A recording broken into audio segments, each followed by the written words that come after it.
Recientemente una agencia de noticias católica publicó una entrevista explosiva a Libero Milone, que fue el primer auditor general de la historia de la Santa Sede y la mano derecha del cardenal Pell. En sus declaraciones pone en tela de juicio la muerte natural del cardenal Pell por un supuesto paro cardíaco. Un relato que inevitablemente nos recuerda la extraña muerte de Juan Pablo I. Milone habla de la persecución policíaca que sufrió por investigar el desvío de fondos y los fraudes de altos funcionarios de la curia. Y termina revelando pormenores del caso del cardenal Angelo Becciu, que vuelve a ser noticia mundial en este preciso momento. En este video vamos a hablar de la muerte de Pell y las denuncias sobre el Estado Profundo Vaticano. Hablaremos de esa red de poder que utiliza la Iglesia para fines personales. Y quédate hasta el final, porque entenderás por qué el tribunal ha decidido repetir el juicio contra Becciu justo ahora.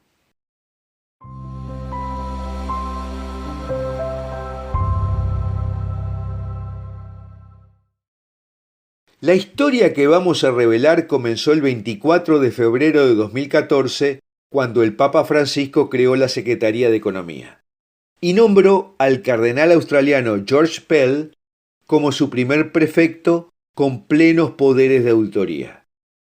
Pell llegó a Roma con una trayectoria de tolerancia cero hacia la opacidad financiera, y su misión era aplicar las normas internacionales de contabilidad en todos los dicasterios.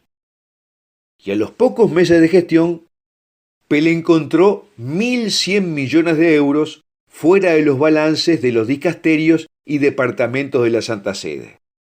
Eran fondos escondidos en cuentas de la Secretaría de Estado y otras oficinas. Pell denunció que cada departamento vaticano era dueño de sus propios cajones de dinero. Y en 2015 contrató a la firma global PwC para realizar una auditoría externa e independiente, siendo la primera vez en la historia que un laico externo revisaba las cuentas internas. Pero la curia reaccionó de inmediato para bloquear cualquier avance real. Pell todavía estaba en funciones cuando sus enemigos internos lanzaron el contraataque, y en abril de 2016 la Secretaría de Estado suspendió unilateralmente el contrato con la auditoría. Pell se había convertido en una amenaza para quienes manejaban los fondos. Y justo cuando la auditoría de Pell tocaba los fondos más sensibles en 2017, surgieron acusaciones de abuso en su contra en Australia que lo obligaron a dejar Roma. Las pruebas de abuso eran inexistentes. Se basó únicamente en el testimonio de una supuesta víctima sin pruebas físicas ni testigos que confirmaran los hechos. Y la actuación de las cortes fue absolutamente ilógica, por lo que muchos creen que fue una jugada orquestada para frenar la limpieza financiera de Roma. Y además, mientras Pell enfrentaba el juicio, se registró una transferencia desde el Vaticano a Australia, enviando 2.3 millones de dólares australianos entre 2017 y 2018, y nunca se supo con certeza el destinatario final ni el propósito exacto del dinero. La orden de pago salió de las oficinas que el propio cardenal estaba auditando, y era gestionada en ese entonces por el cardenal Angelo Becciu. Becciu alegó que el dinero era para pagar el dominio de internet .catholic y otros gastos administrativos legítimos en Australia. Pero se sospecha que ese dinero sirvió para financiar testimonios e impulsar el proceso legal. Pell pasó 404 días en prisión, hasta que la Corte Suprema lo declaró inocente. Y al regresar a Roma en 2020, su prioridad era descubrir quién autorizó ese envío. Pero la muerte de Benedicto XVI en diciembre de 2022 dejó huérfana a la oposición conservadora. Y entonces George Pell emergió de inmediato como la figura de liderazgo natural para ese sector. era el gran elector con capacidad para organizar un bloque sólido en el próximo cónclave, porque representaba la continuidad de la doctrina clásica frente a las reformas. Y poco después de su fallecimiento, se reveló que Pell era el autor de un memorándum distribuido a los cardenales bajo el seudónimo Demos. En ese documento calificaba el pontificado de Francisco como un desastre y una catástrofe. Criticaba duramente la confusión doctrinal y el debilitamiento de la ley moral. Y también denunciaba que las finanzas vaticanas seguían siendo un caos opaco y peligroso. Su muerte en 2023 detuvo definitivamente su investigación y su liderazgo en el sector conservador. George Pell ingresó al Hospital Salvator Mundi en Roma el 10 de enero de 2023 para una operación rutinaria de cadera. Llamó la atención que Pell no fue llevado a la clínica Gemelli, donde se atiende oficialmente la jerarquía. Y de pronto se anunció un paro cardíaco que terminó con su vida. Libero Milone, su aliado y brazo derecho técnico en la investigación de las finanzas vaticanas, denunció públicamente que el sistema de cámaras de vigilancia dejó de funcionar justo en el despertar de la anestesia de Pell. Otro hecho llamativo es que en el momento del paro cardíaco no hubo respuesta del sistema de monitoreo del corazón. Tampoco hubo médicos de guardia que pudieran asistir a la emergencia posoperatoria.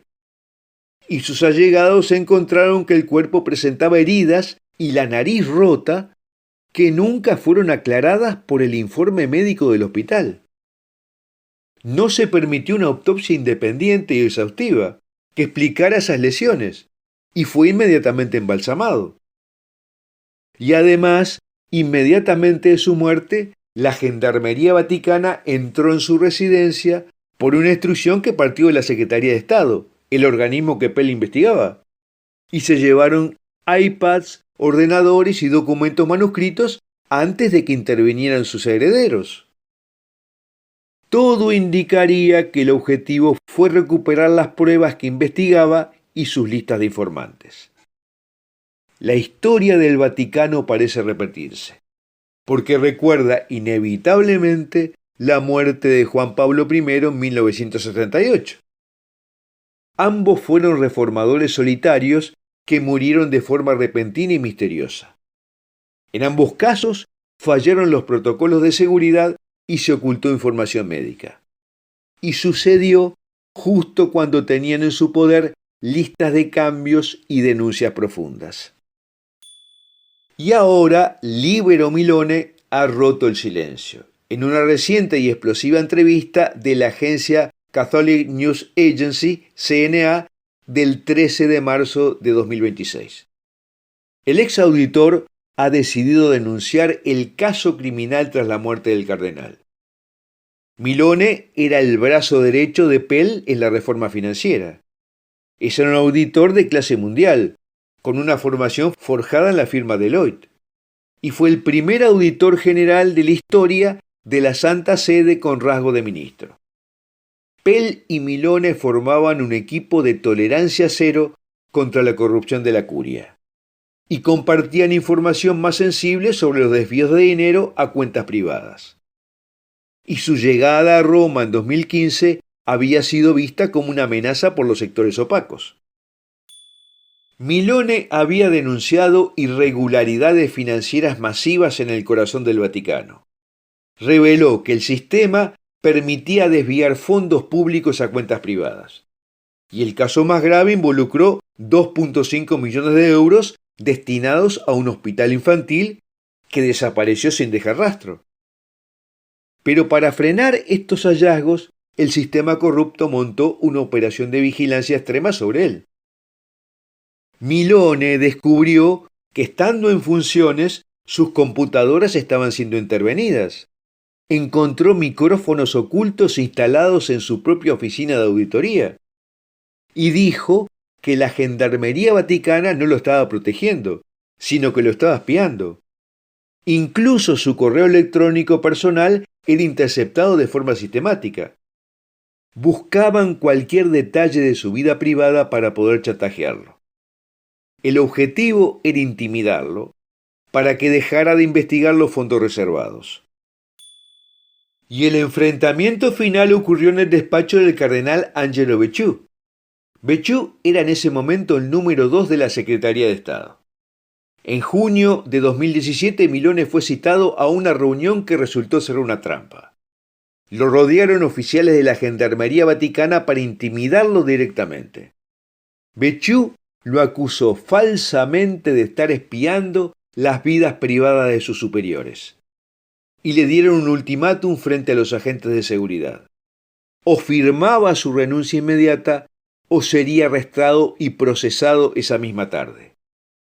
Milone comprendió que su integridad física corría peligro y firmó el documento bajo coacción para poder salir del Vaticano como un hombre libre. Ese mismo día desmantelaron su oficina y confiscaron todas sus auditorías. Y así lograron frenar el avance de Pell y Milone sobre los fondos reservados. Fue una ejecución política diseñada para proteger la red de corrupción interna. ¿Y cómo se relaciona todo esto con la decisión tomada por el Tribunal de Apelación del Estado Vaticano el 17 de marzo de 2026 de hacer de nuevo el juicio al cardenal Becciu? Luego de deshacerse de Milone, Becciu había sido condenado por peculado, abuso de funciones y soborno.